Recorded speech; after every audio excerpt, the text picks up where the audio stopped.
Here are today's top stories. Both chambers of Congress on Monday have started a bicameral conference to reconcile the differences between their respective versions of the proposed Bangsamoro Basic Law. President Duterte expresses openness to continue holding dialogues with Communist Party of the Philippines founder Jose Maria Sison. A new telco player rivaling Globe and Smart is expected to be named by September this year. And prices of medicines for the elderly are set to become VAT-free by January next year. Good day, I'm Pia Rosas Morato. Welcome to the PNA Newsroom.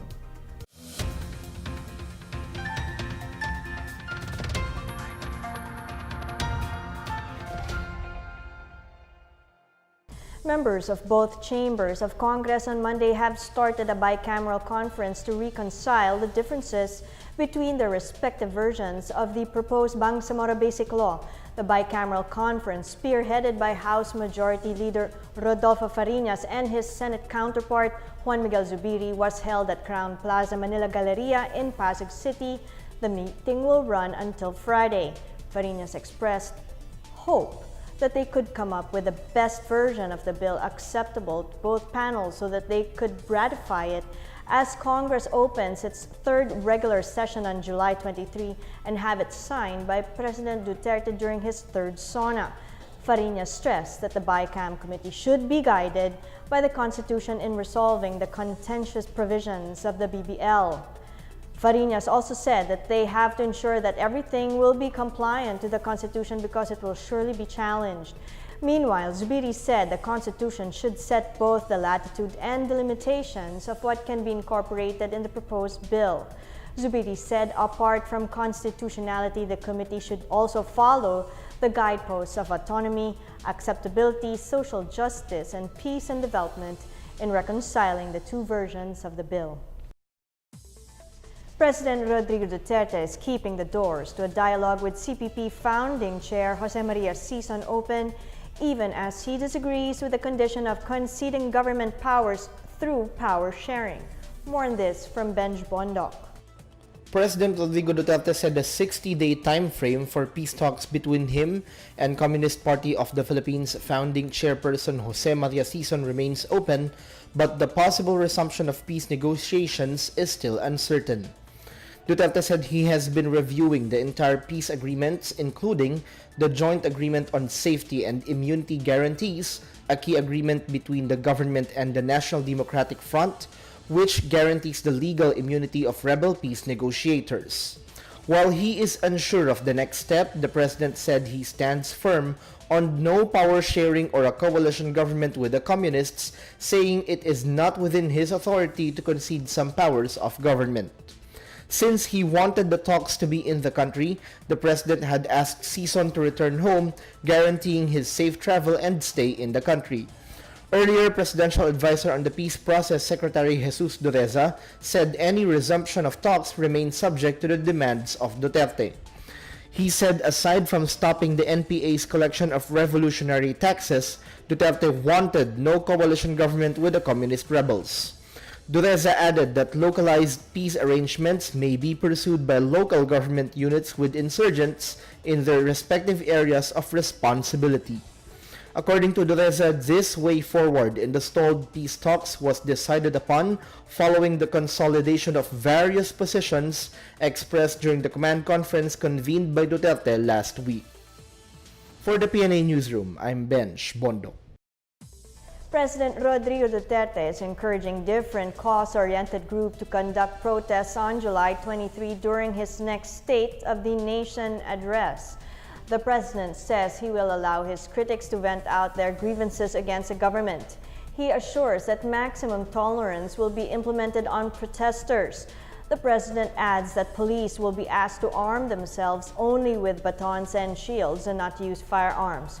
He is also open to declaring a two-day holiday to give all protesters enough time to express their sentiments.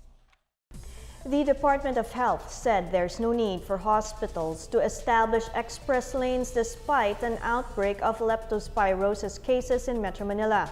Health Undersecretary Ronaldo Enrique Domingo says the number of leptospirosis cases is not as many as dengue. Hospitals established their own dedicated fast lane for dengue cases during the onset of the rainy season.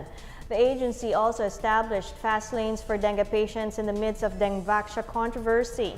Domingo, however, said the DOH has already directed hospitals to prioritize treatment of suspected cases of leptospirosis, especially those displaying symptoms indicating renal problems, difficulty in urinating, organ shutdown, and yellowish color of skin and eyes. The DOH earlier declared the leptospirosis outbreak in 28 barangays in 8 cities in Metro Manila.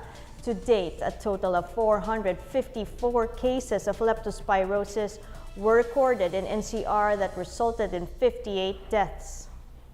Still to come, the Communist Party of the Philippines founder Jose Maria Sison refuses to return to the country for the peace talks with the government.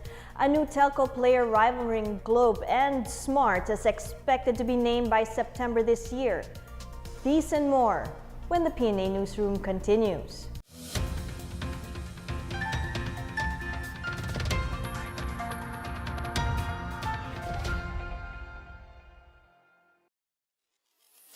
Ito ang Duterte on Duty.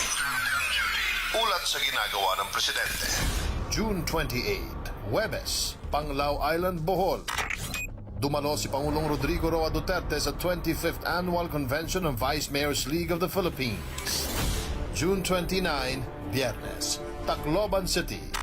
Nakisaya ang Pangulo sa pagdiriwang ng mga Taclobanon ng Sangyao Festival of Lights 2018. Nakidalamhati naman si Pangulong Duterte sa pamilya ng 6 na namatay na polis sa isang di inaasahang misencounter sa mga sundalo sa Samar. Binigyan ang mga naulilang pamilya ng financial at educational assistance at pinarangalan naman ng Kalasag Medal ang mga nasawing polis. Sunod ay kinamusta at pinarangalan din ng Pangulo ang 6 na polis na nasugatan din sa nasabing engkwentro. July 2, Lunes, Maasin, Southern Leyte. Naging panauhing pandangal ang Pangulo sa 58th founding anniversary ng probinsya. July 3, Martes, Villamor Air Base. Nagpasalamat ang Chief Executive sa Philippine Air Force sa selebrasyon ng kanilang founding anniversary.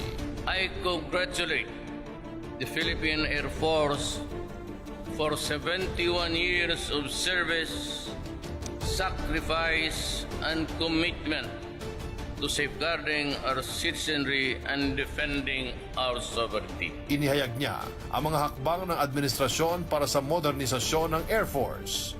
In order to further develop a modern, adequately equipped border security force, the government is currently working on the implementation of the second horizon of the revised AFP modernization program by 2022, with 16 projects for the Philippine Air Force worth over 139 billion already in the pipeline. July 4, Miyerkules, Quezon City.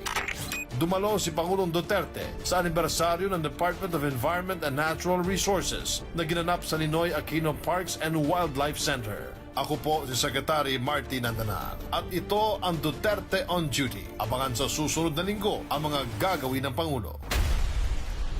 The Presidential Communications Operations Office.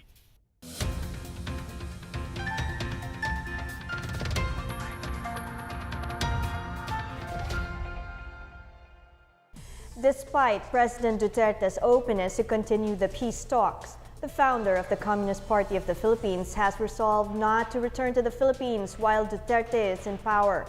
Founding Chairman Jose Maria Sison made a statement following Defense Secretary Delfin Lorenzana's pronouncement that Sison would be arrested for his crimes upon his return. Sison accused the government of being insincere in restarting the peace talks. He also claimed that the president lied about ensuring his safety. President Duterte earlier said the peace talks would only continue if this was held in the country. He had also accused the communist rebels of seeking to share power with the government based on previous agreements.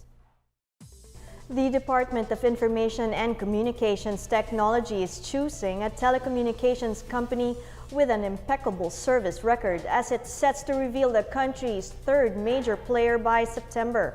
More on this from Maricor Zapata. The Department of Information and Communications Technology, or DICT, says the Philippines might have its third major telecommunications player by September.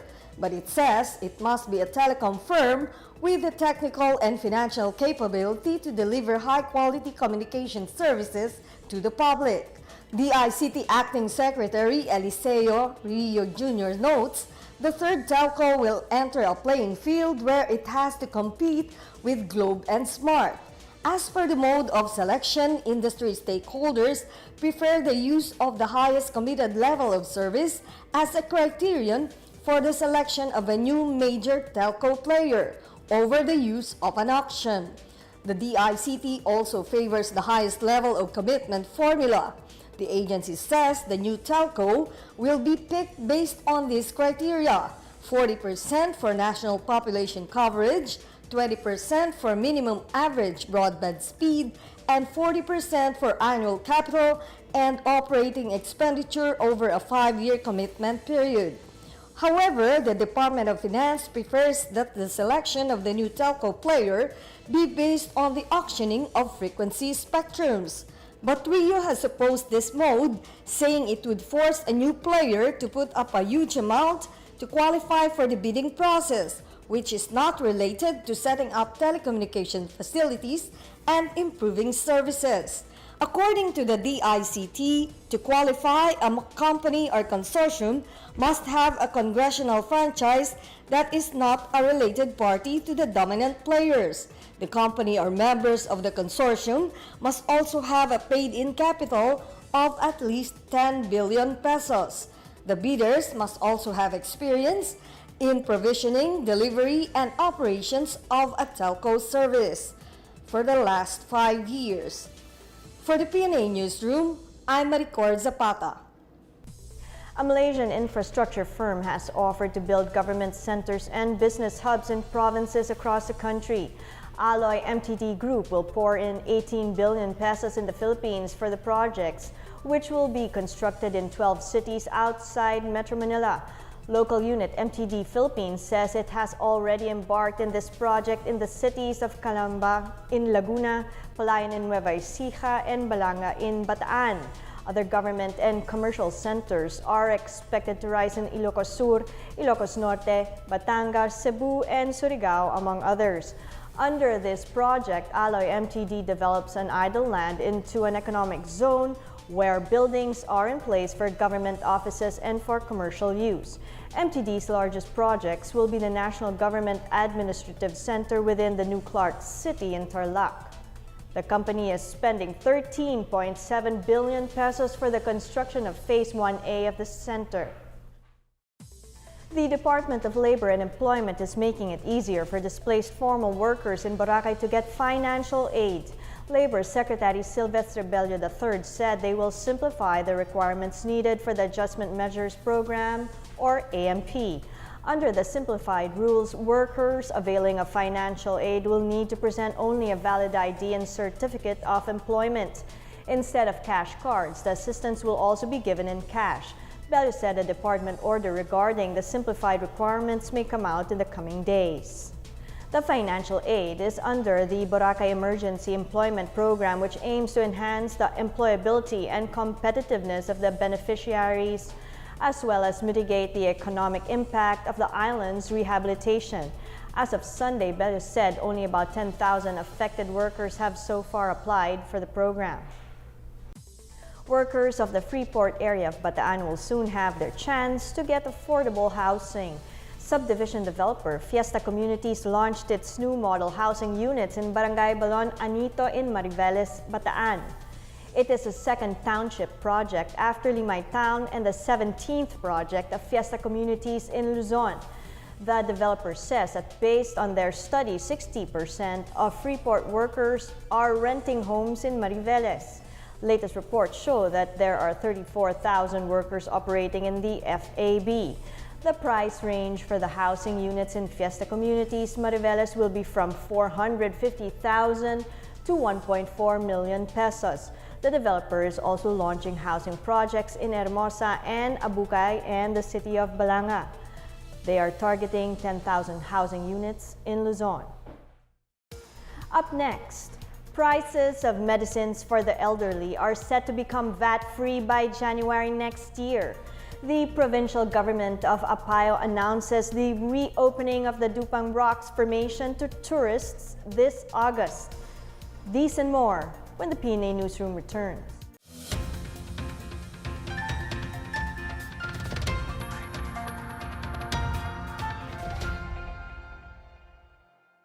Pinirmahan ng Pangulong Rodrigo Roa Duterte ang Proclamation No. 475 upang sumailalim ang isla ng Boracay sa State of Calamity or 6 months rehabilitation program dahil sa waste mismanagement. Ano na ba ang nabago sa isla matapos ang 70 araw? Alamin dito sa Cabinet Report.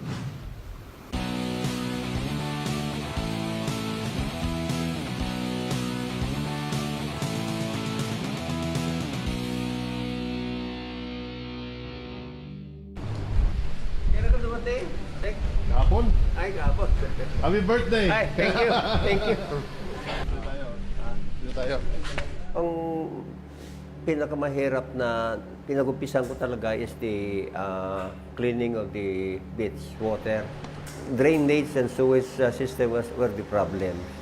Dapat hindi magdumi dito kasi wala naman bumabagsak eh. Wala naman pumupuntang waste yan eh. Pero bakit cesspool pa rin dito? Yung mga hindi nagpakonekta sa sewage line, gagawa na lang sila ng paraan nila, ilalabas na lang dyan, ipasok sa ilalim ng lupa, hindi mo makita yon. Beach mangrove forest po ito. So na-occupy po siya ng ating mga kababayan. May nagtayo kasi dito ng mga boarding houses. Yung mga tauhan nila dito lang nagbo-board. So makikita po natin yung mga palingkura nandito. Then direkta lang yan sa body of water natin. Paglabas ng tubig during low tide, pagbaba ng tubig, lahat ng dumi dito dadalhin niya rin doon papunta sa may beach area. So ito yung isa sa mga una nating nilinis. Kasi these structures are considered as illegal structures kasi sakop pa po ito ng ng ating beach forest. Yan, makikita natin may mga kababayan tayo mga ITAS doon. Kasama po yan sa Cash for Work. Ayan, tumutulong po sila sa paglilinis ng mga dumi. Kasama yan sa program ng ating DSWD tsaka Department of Labor na habang yung close yung Boracay ay hindi naman talaga totally mawawala ng hanap buhay yung ating mga kababayan dito. Ito naman yung nasa kabila. Ito po yung bagong drainage. In-extend siya that is over more than 1 kilometer yung layo po niya. Lagpas pa siya dun sa may coral reef. Ang dapat nating isipin na kapag yung drainage lang, dapat ang i-cater lang niya ay storm water and rainwater. Hindi po untreated wastewater. Salinity, pH, and temperature. Temperature. Sige, and then you will explain to us each para maintindihan ng mga Tapos kababayan yung natin. 3,100 ppm. 3,100 ppm. So pasado. 3,100. Pasado. Yung fecal coliform, sir, is yun yung dinadala natin sa laboratory for analysis. And 18 hours na incubation. Then after 18 hours, may result na tayo. Dito lang sa Boracay, di ba? Dito lang po Sige. sa Boracay. So bukas balikan natin dun sa kanilang laboratory. Alamin natin kung pasado dun sa fecal coliform. So, ito po yung nakuha natin kahapon. At pasado sa standard ng SC, klase SC.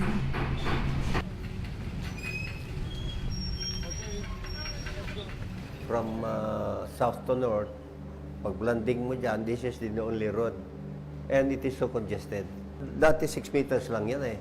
So we put it into 9 meters. So maraming mga buildings na tamaan. Ngayon maluwag na, nakita naman ninyo, waiting to be concreted na lang by Meron nandiyan na yung sewage line nila dyan, saka yung dadaanan ng tao, pavement. Para yung mga tourist naman, hindi na kailangan sumakay, maglakad lang yan eh. Ay wala kasi silang malakaran dito ngayon kasi occupied na ng mga transportation. Ano yung una naging reaction mo nung nagdesisyon si Presidente na i-rehabilitate na nga at isara ang Boracay? Okay lang naman po sir, para naman sa kabutihan kasi ang inaano namin dito. Dahil dati sir, grabe na sobrang traffic na po kasi. Kaya kahit nag-close po, okay lang naman po. Kahit tiyaga-tiyaga lang muna sir.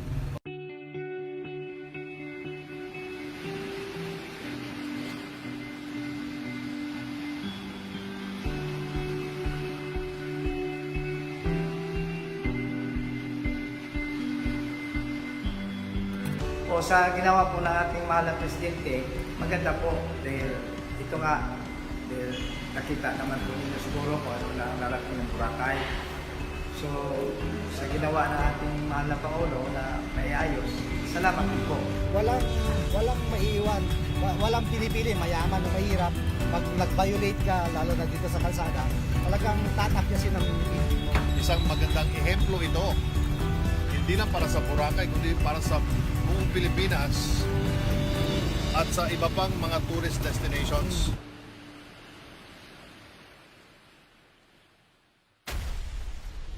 The Presidential Communications Operations Office.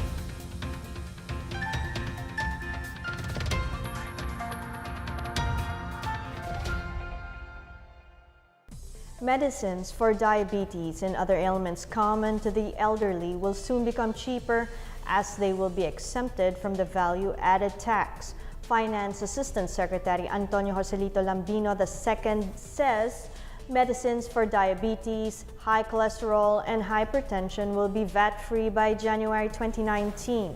Lambino said that cheaper medicines would be brought about by the new train law, which allows the government to collect more taxes and finance more programs.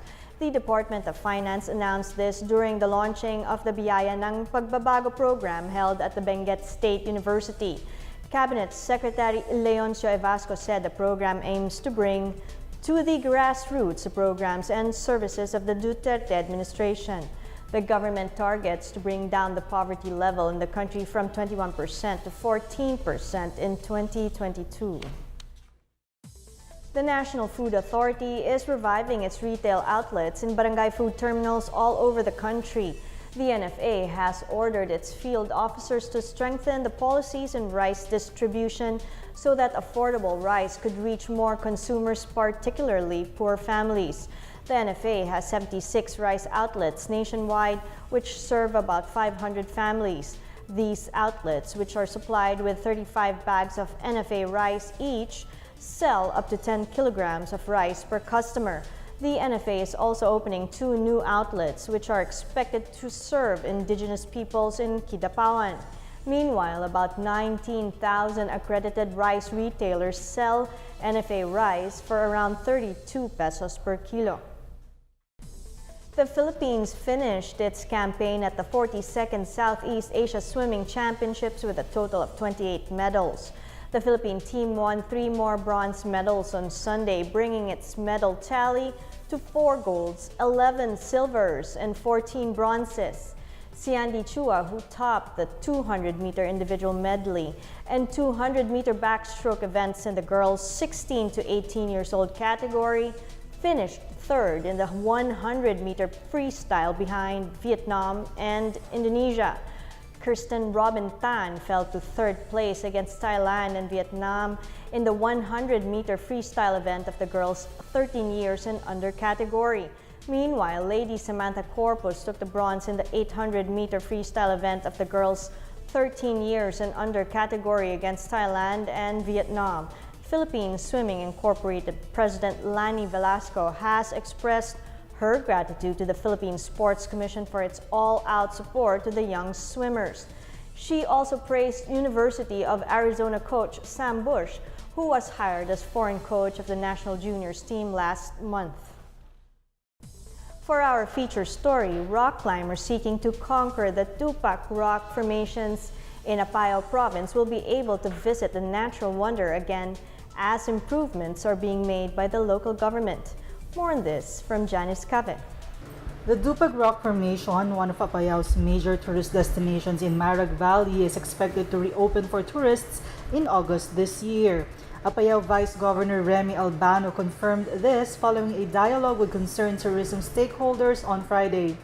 The Vice Governor says they hope to formally reopen to the public on the first week of August following the closure of the place in June. The Apayao Tourism Office reported there were some issues the Apayao government needed to address before hikers and trekkers could again be permitted to visit the area. The Apayao government assured it is doing its best to sustain ecotourism in the area, and one of the major concerns is the safety of its visitors. Before its closure, the sprawling labyrinth of 7 to 8 foot jagged limestone rocks that sits majestically atop a 30-meter high hill in Marag Valley had attracted hundreds of tourists daily. Unlike in previous years, the landlocked province of Apayao is now more accessible to the public with the DPWH and DOT's continuing improvement of roads and bridges, leading to potential ecotourism sites. For the PNA Newsroom, I'm Janice Cave.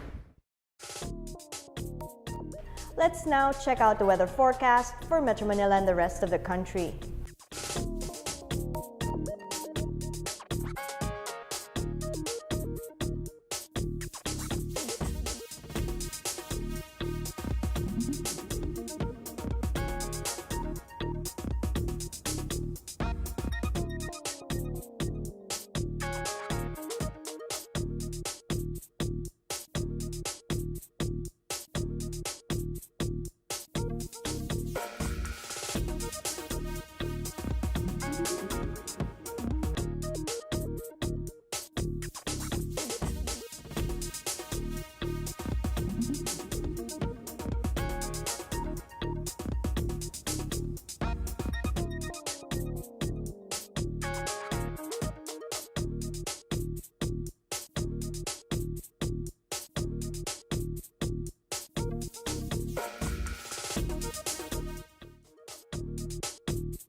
Here's another look at today's top stories. Both chambers of Congress on Monday have started a bicameral conference to reconcile the differences between their respective versions of the proposed Bangsamoro Basic Law.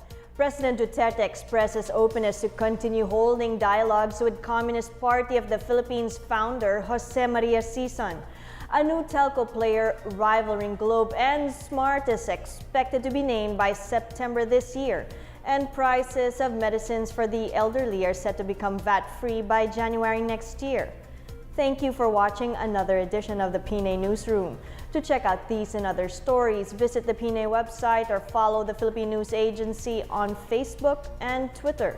For more stories about the government and how it serves the Filipinos, look for these hashtags in all of our social media platforms and websites. And that's your daily dose of the latest news and information that you need to know from the PNA Newsroom. I'm Pia Rosas Morato. Good day.